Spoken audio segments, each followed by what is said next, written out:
Eric Paul's in here, going to give you guys the picks for the Waste Management Phoenix Open. But first, before we get into that, make sure to leave a thumbs up or a like on this video. That does help 9 to 5 grow. I know a lot of people have been asking how they can help 9 to 5 grow. Well, that's kind of just the main way. If you guys want to as well, leave a positive comment in the comment section below. That helps out, the YouTube videos grow a lot. In this video as well, I will be showing you guys 2 new data set points that I've added onto the 9 to 5 cheat sheet. I'm excited to get that to you guys. Then also I will be going over the most optimal lineup approach for the Waste Management Phoenix Open. We're excited to get this information into you guys, so let's get it started.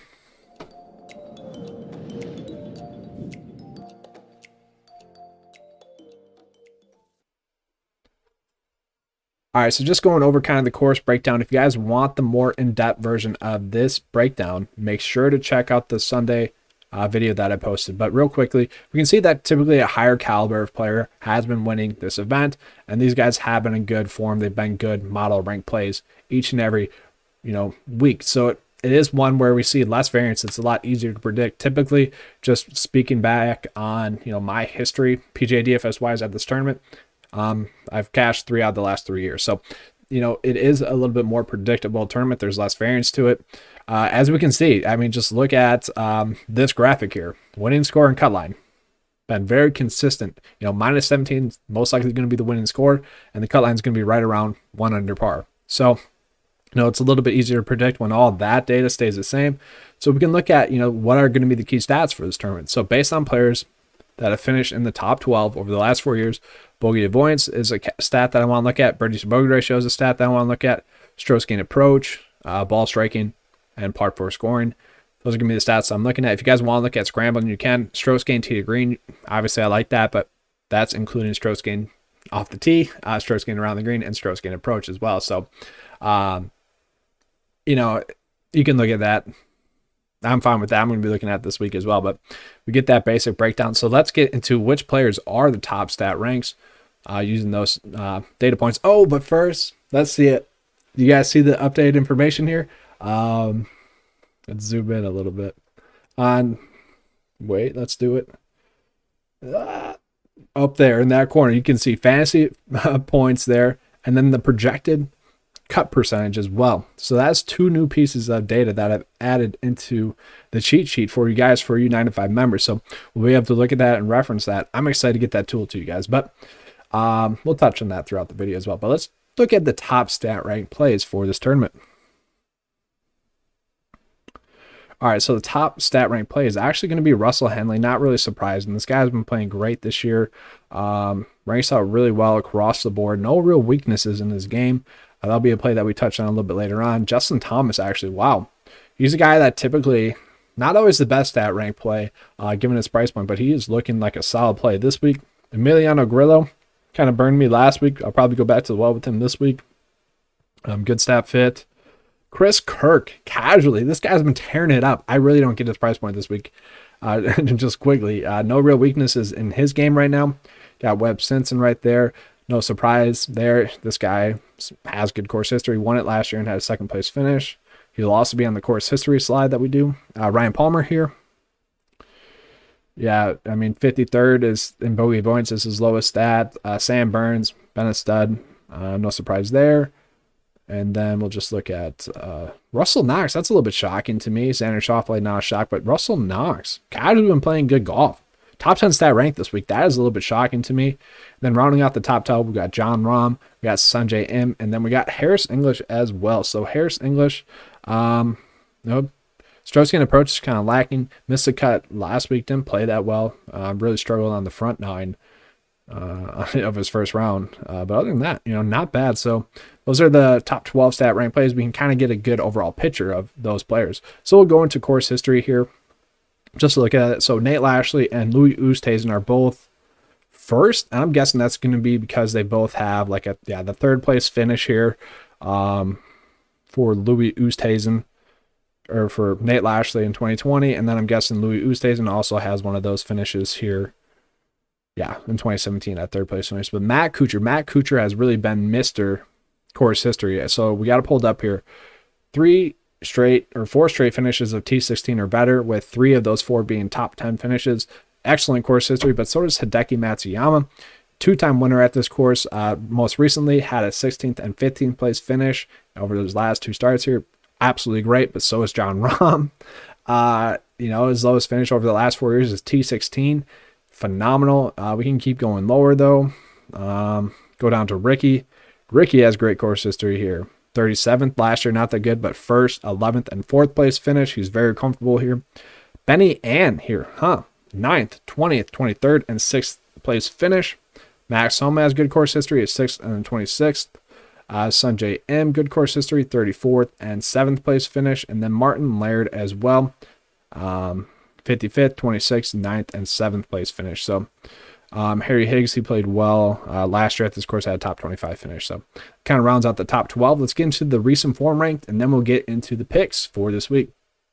All right, so just going over the players with the best recent form, we got Xander Schauffele there and also Jon Rahm, both guys who have 2 straight top 10 finishes. Justin Thomas, we'll see what he had. I believe it was a 3rd and a 12th place finish. Yes, that's what it was. Rory, the 16th place finish last week. Max Homa, the guy, he's had 3 straight T21 or better finishes. Daniel Berger, after kind of the bad fall swing, or rough fall swing, I should say, he's really bounced back, had a 7th, a 10th, and a 23rd place finish. Ryan Palmer is a guy that we've been on a decent amount recently. 2nd, 4th, and 41st place finish. Michael Thompson, a 5th, a 25th, and a 21st place finish. That was really shocking to me that he was top 10 in recent form, but this guy has been playing some great golf recently. And then Rory Sabatini as well, a 10th, a 12th, a 40th, and a 12th place finish. And then Will Zalatoris there as well, a 7th, a 52nd, and that's pretty strong. And then Matthew Wolff is here, but he did withdraw from the Farmers Insurance Open. We know he was not playing well there, so he gets knocked a little bit there. That'll be something that gets adjusted later on in the week once I factor in the withdrawals for those players recent form-wise. But let's get into the top picks for this week. So we'll start off with the high tier. And guys, the high tier is loaded. I'm going to be talking for a while with the high tier because there's just so many great plays. So the last, pretty much since the break, we've seen the top player be the best player on the model, and it's really been tough to avoid them as a whole because they've just been such a standout play. And I think the lowest finish for that player has been 8th overall. So now this week we have a few players that really are just top-notch plays. So Jon Rahm, we'll start with him. Just a great play. So cut likelihood is 89%. He's got one of the best, cut likelihoods. He's a top 10 stat rank. Great course history, 9th, 10th, 11th, 16th place finish. 2 straight T7 or better finishes. Looking at all of his stats are all elite. Strokes gained tee to green, 5th. Total driving, 5th. Ball striking, 16th. Birdie to bogey ratio, 25th. His only real knock is his par 4 scoring and his bogey avoidance, but that's not bad. 70 being his worst stat, that's not bad at all. Then we get into Xander. Xander's a good play as well. So Xander Schauffele here, course history rank, he does get knocked a little bit because of that miscut in 2017. But since then, 3 straight T17 or better finishes. He's coming off of the 2nd place finish last week, where that's been a course that he struggled at, and he was able to really avoid the Friday cut sweats. He almost missed a cut on Friday, was able to make the cut, and then he had a great weekend. And then just looking at his stats, top 8 stat fit. His only bad stat, which I think is a little bit of a worry, is ball striking, which is 66. I mean, that's not bad. But if he does somewhat struggle, I think we would look back to that. Every other stat that we're looking at is 43rd or better. Justin Thomas, he's another elite play. Great course history, great recent form. In 2020, 3rd place finish. 2019, 3rd place finish. 2018, 17th. And then a miscut. Recent form-wise, 3rd and 2nd. Overall, he's a great stat fit, which to me, sometimes Justin Thomas just isn't a great stat fit compared to the rest of the players around him because he really doesn't have any weaknesses in this game. He can kind of just make his game fit that type of course, but his game right now is really geared up for this event. Wouldn't shock me if he went out and won this week. Rory is playing this week for the first time over the last 4 years. 16th place finish last week. Not the best stat fit, but once again with Rory, he's been playing difficult courses. Okay, this is going to be still kind of a more difficult event, so his stats are a little bit skewed as a whole. He has mentioned that he's been wanting to play in a tournament with fans. Well, he finally gets there's going to be right around 5,000 fans. So we'll see if that really does help him out or not. Then Webb Simpson. Webb Simpson is an absolute elite play as well. 1st, 20th, miscut, and then the 2nd place finish. Stat rank, top 5. good recent form, 4th, 17th, and 37th place finish. It's really hard to decide which like those first 5 you should really be on the most, because they're all kind of elite plays. I think I would choose to fade Rory, which I think we're going to have to do, is just fade someone in this kind of top tier that we don't want to. And then even going a little bit lower, we got Hideki, who I really think Hideki's a great play. 3 straight make cuts in a row this season. 3 straight make cuts at this tournament. He's a 2-time winner at this tournament as well. Great tournament history here. Good stat rank as well. 34th, which, could be a little bit better, but I'm not worried about that with Hideki. And then we got Daniel Berger as well, top 5 rated in the model. When he's made the cut here, it's been a T11 or better finish. Now, he did miss the cut in 2019, but he has good recent form as well. 7th, a 10th, and a 23rd. Top 20 stat rank. Kind of the same thing with Jon Rahm, where he doesn't really have any weaknesses right now. But we are seeing with him that, strokes gained tee to green, 68th, ball striking 44th, par 4 scoring 43rd, bogey avoidance 67th, strokes gained approach 56th. So no real strengths in this game just yet, but these guys are all, going to be strong plays. And for me, I think that there's a little bit of a drop off between Berger to Sungjae Im, but still not a huge drop off. For me, this week really does seem like DraftKings did a great job with their pricing, kind of like they did last week, where there's a lot of similar plays in the price point range where you're not going to be wrong for playing one of the guys. It's just how right are you going to be? You need to be the most right of that player in that price point range, because to me, all these players right here are just phenomenal plays. It's just about being more right in this price point range. We know the goal is to get 6 for 6 across the cut line. I think all those guys will make it. Now, I really like Sungjae Im as a play. Top 10 in the model this week. Good course history. He's been making a ton of cuts. Top 11 stat fit. I really like him as a play. Harris English as well. He's coming off of the miscut last week. Doesn't have the best course history here as well, but he's a top 12 stat rank. Ryan Palmer, horrible course history here, but really strong stat fit, really strong recent form. And then we look at Will Zalatoris here as well. Decent recent form, 7th and 52nd place finish, 21st stat rank play. I don't mind him as a play as well, but for me, the high tier is just absolutely loaded. It's just about being more correct in that price point range. But with that being said, the mid tier here, it's not my favorite this week. I think I'm going to end up in the low tier a lot. Play 2 players in the high tier and end up in the mid or low tier more than I am the mid tier. So we'll show you guys kind of what I'm seeing here. So just looking at their cut likelihood, nothing elite. No one really over 70%. Louis Oosthuizen is okay. I don't really trust that too much. Brooks Koepka, no. I proposed the question last week, like if Brooks Koepka was priced where he should be, which I thought would be right around Gary Woodland, right around Francesco Molinari, because, he hasn't been playing good. And, he hasn't really been a good stat rank for a while now. I just don't really trust it with like Brooks Koepka. I don't know why he's priced up this high as well. Again, it's just a lot of name value here.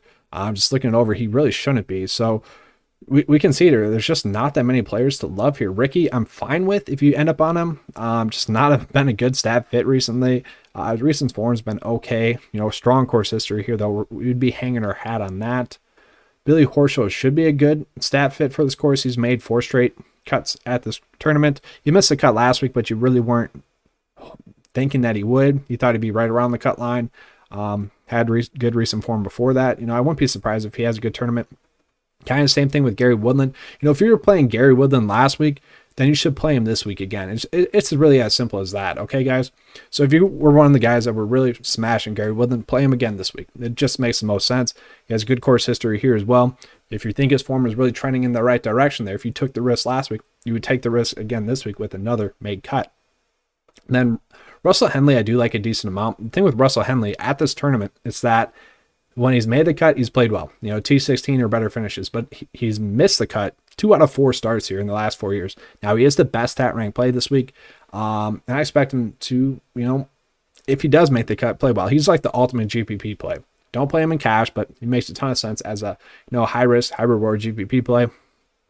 Siwoo Kim coming off the missed cut, he's an okay play, and then Brian Harman, he's had okay tournament history here as well. 3 out of 4 make cuts at this tournament. Been in decent recent form as well. Made 3 straight cuts in a row. Top 36 stat fit. Wouldn't surprise me if he makes the cut. He's like the ultimate shoulder shrug play where, this 2021 season, it wouldn't surprise me if he goes on and wins, because there's no reason that we should really end up on him as a play, but that's kind of how this season has went. It's like a player that you shouldn't really be on, but you don't really hate, has been playing well. I don't know. It's just been a weird year in terms of winners. But we get into the low tier where we get much better quality of plays. I mean, this is insane, guys.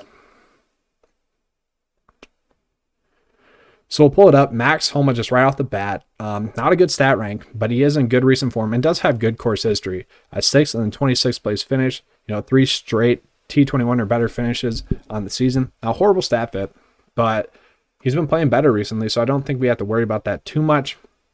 Corey Connors, I like again this week. Corey Connors has been on a tear. He made the cut here last year with a 45th place finish. Overall, top 26 stat fit. You look at his ball striking, top 15 in that.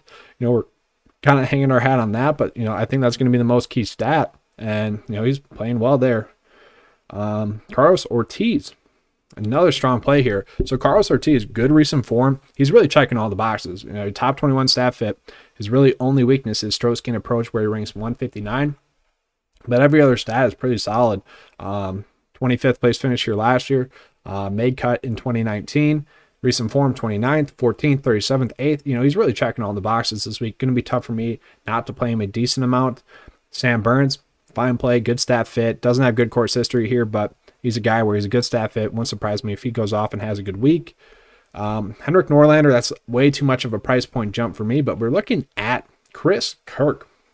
Projected fantasy points, 93, with a projected likelihood of making the cut of 66, which is clearly the best in his price point range. Chris Kirk, to me, is kind of a standout play. Now, the only knock that he really gets is his miscut last year, but before that, 50th, 11th, and 34th place finish. We kind of know what was going on with Chris Kirk there in 2020. Kind of a sad story. I'm glad that his career has rebounded from, that addiction, and I'm glad that he was able to recover from that. So I kind of give him a pass with that 2020 start, but really since then, been phenomenal, guys. Recent form has been great. 16th, 2nd, 46th, 18th place finish. Stat fit. This is shocking to me. 31st in stroke gain to the green. Ball striking, 45th. Total driving, 14th. Par 4 scoring, 12th. Birdie to bogey ratio, 14th. Bogey avoidance, 10th. Stroke gain approach, 23rd. I mean, just really strong there as well. Go a little bit lower. Adam Hadwin has been playing better over his last 2 starts. It wouldn't surprise me if he does make the cut. Rory Sabatini, good recent form, like I said. Not the best course history. I don't really want to play him this week. John Hutt, I mean, what's going on? Does DraftKings hate this guy? I mean, honestly, what is going on here? Another tournament where he's made the cut 4 straight years. Now, he doesn't have that really high upside finish that we want to see, but still, a 38th and a 34th place finish, not bad. Recent form wise, he fell off last week at the tougher, longer track, which I kind of thought he would. Now, I thought he wouldn't fall off as much as he did, but he played well overall as a whole. Really just sucked the last 2 rounds. Maybe it was the weather getting to him, but still, recent form wise is there. 65th, 21st, 20th, and 12th place finish over his last 5 starts. Strong stat fit. Really no weakness in his game right now. Top 14 stat fit. Top 10 in the model this week. I mean, eventually he's going to hurt us, but he's looking like he's going to be the Harris English for us of last year, where DraftKings, for some reason, just keeps pricing him a little bit too low, and we just kind of have to keep playing him. We'll keep looking here. Not many quality plays except for Patton Kazire down here this low. I really do like as a play as well. He's made 3 out of 4 cuts here at this tournament. A 31st place finish in 2018. I've been strong recent form. 53rd place finish, 7th, 32nd, and the 10th place finish. Stat fit wise, 31st, which is okay, but we dial it in a little bit more. We see he's really hitting the ball well. He's not making that many bogeys. Top 21 in ball striking, top 23 in total driving, 24th in par 4 scoring, 23rd in bogey to bogey ratio, birdies to bogey ratio, and then 44th in bogey avoidance. He is pointing to a guy at this price point range that should make the cut. He's kind of almost checking all the boxes as well, had it not been for that miscut in 2019. For this price point range, I really like it. For a guy that's projected, to make the cut at right around 60%, that's really strong to me. And then just kind of touching on Michael Thompson as well, just to show you guys. Yeah, good recent form, but really that's where it comes to an end. He could make the cut. I mean, just this should be a course that fits his game. Then we'll go into the value tier. The value tier is okay. It's a lot better than last week for me, where it's really Justin Suh or that was it. But once again, value tier wise, 495 has been insane. Our top value play dating back to, like, I think 3 months has made the cut each week. So that's been great. But yeah, get into the values here. You know, Matt Jones, I don't mind as a play. He's a decent value play at this price point range. Made cut and missed cut for his course history. Decent recent form, you know, 4 straight made cuts in a row with the 21st and 11th place finish, top 40 stat fit. He's a guy to me that I think will make the cut. Have him ranked as top 35 in the model. James Hahn hasn't been playing well recently exactly, but this is a course that he has played well at. He's a top 15 stat rank, so he's a guy where I would take the risk GPP wise. Stuart Sink and Kevin Stroman, kind of similar plays to me in this price point range, where if they make the cut, it's not going to surprise me. But Stuart Sink, much better stat fit. You know, he's made his last 2 cuts in a row on tour. It won't shock me if he has a good week this week. Kevin Stroman, I kind of feel like this is just a good course for him, although kind of okay, not the best course history here, but I kind of expect him to make the cut. I feel like my boy Nick Taylor is going to make the cut here as well, but you know, these are all plays that you don't really want to bet on. Let's see. Let's just sort it by projected cut likelihood to see who's up there. Cameron Tringale. Okay, this is a little bit surprising. So course history is not good, but stat rank is really strong. Good recent form. 18th place finish, 56th and 3rd place finish. That's really strong. You know, good stat rank. So he's obviously getting elevated because of his recent form and his stat rank.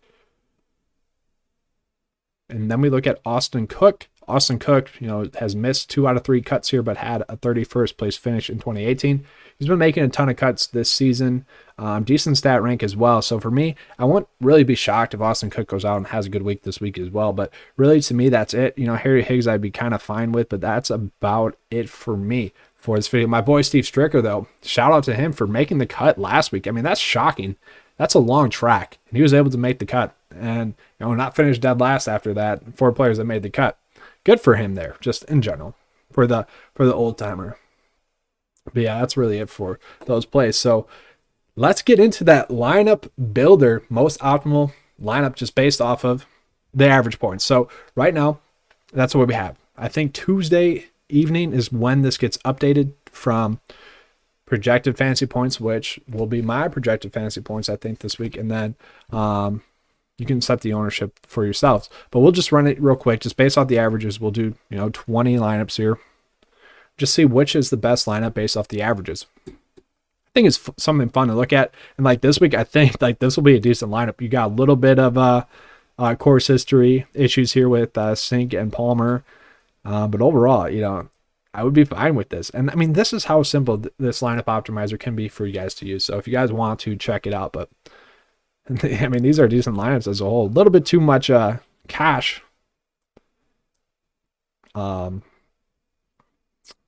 variance there, like with Will Zalatoris and Palmer there, but not bad at all. Just see. And locked in 95% of Will Zalatoris, 95% of Palmer, 90% of JT. Stewart Sink and Loves. I don't know if I exactly trust that. Obviously, it's because of his good fall swing there. But yeah, that's the video I have for you guys today. I hope you guys enjoyed it. This was a fun video. I'm going to continue to make these. Obviously, have the Core Plays video coming for you guys tomorrow. And then make sure to be there for the Wednesday live stream as well. That's been a lot of fun kind of since the break as well. So I hope you guys enjoyed this video. If you did, please give me a like and subscribe. I do appreciate that. If you guys want to join 9 to 5 Nation, use all the tools that are available for you guys. It's $10 a month. Best value in PGA DFS. Really, there's no reason that you shouldn't be using those tools at 9 to 5 by now. So definitely check that out. All right, guys, we're out. And as always, let's keep cash.